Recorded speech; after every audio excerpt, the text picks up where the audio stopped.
si vraiment, ce que je crains, on est en train, en France, de mettre en place un réseau d'influence et de pouvoir sur des secteurs entiers de la société. Où est la capacité de résistance? Si vous êtes un citoyen moyen, un jeune garçon, une jeune fille, qu'est-ce que vous pouvez faire? Bon, vous défilez une fois et après, il n'y a plus de défilé, comme vous savez. Bon, eh bien, il y a là, dans cette culture civique, quelque chose qui donne de l'espoir, qui en tout cas à moi me donne de l'espoir. Juste une question en prolongation là-dessus. Est-ce que ça veut dire que, par exemple, quand vous dites la loi, c'est le fait de rendre difficile la propriété de médias par des groupes qui sont en relation commerciale avec l'État? Je vois que vous reprenez des formules c'est très bien, parce que c'est les formules de mon programme, donc c'était très bien. Pourquoi difficile? Il faut l'interdire. Dans un pays libre, équilibré, les propriétaires de médias ne doivent pas dépendre de l'État pour leur carnet de commandes. C'est simple. Parce que sans ça, ils sont à la disposition du pouvoir. Et permettez-moi de vous rappeler que le Conseil national de la résistance, quand il a établi son programme pour la libération du pays, il a dit qu'il fallait protéger les médias de l'État, et des puissances d'argent. S'il y a des républicains en France, il faut qu'ils disent que ces entorses répétées aux principes républicains ne sont purement et simplement pas acceptables. On n'est plus dans les opinions, là. Ce que j'indique, c'est pas une opinion. C'est un texte et c'est un fait. Je dis que la loi interdit ces pratiques, et on comprend très bien pourquoi. Quand vous êtes dans le fauteuil de l'État, si vous êtes en affaire avec l'entreprise privée, en réalité, vous préparez votre avenir en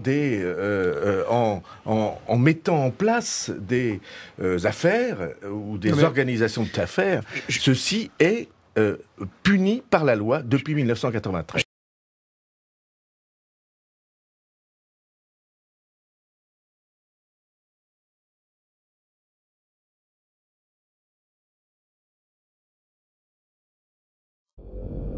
Plus étonnant encore, nous avons retrouvé des lobbyistes au plus haut niveau de l'État.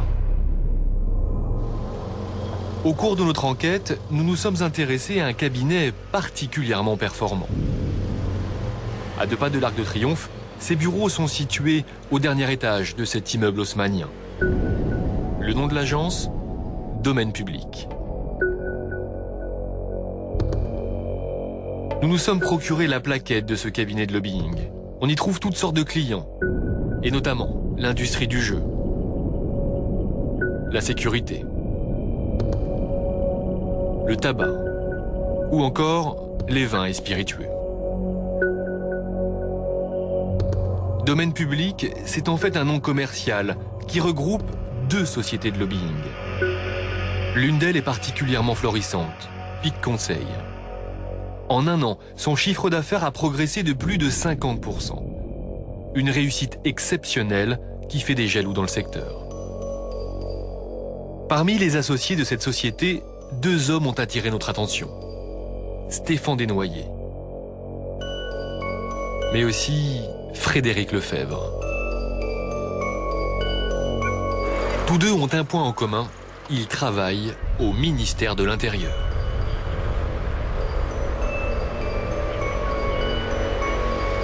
Frédéric Lefebvre, fondateur et actionnaire majoritaire de Pic Conseil, est aujourd'hui un proche collaborateur de Nicolas Sarkozy. Il est son conseiller, chargé des relations entre le ministre et le Parlement. Malgré toutes nos demandes, il a refusé de nous recevoir. Il nous a envoyé une lettre dans laquelle il nous explique que depuis qu'il est au ministère, il a volontairement renoncé à tout revenu tant en salaire qu'en dividendes liés à l'activité de la société. Frédéric Lefebvre nous déclare ne pas toucher d'argent de Pic Conseil. Il reste néanmoins actionnaire principal de la société. Des lobbyistes ayant pour clients les industriels du jeu, de la sécurité, du tabac et de l'alcool ont-ils leur place au ministère de l'Intérieur qui justement traite ces dossiers?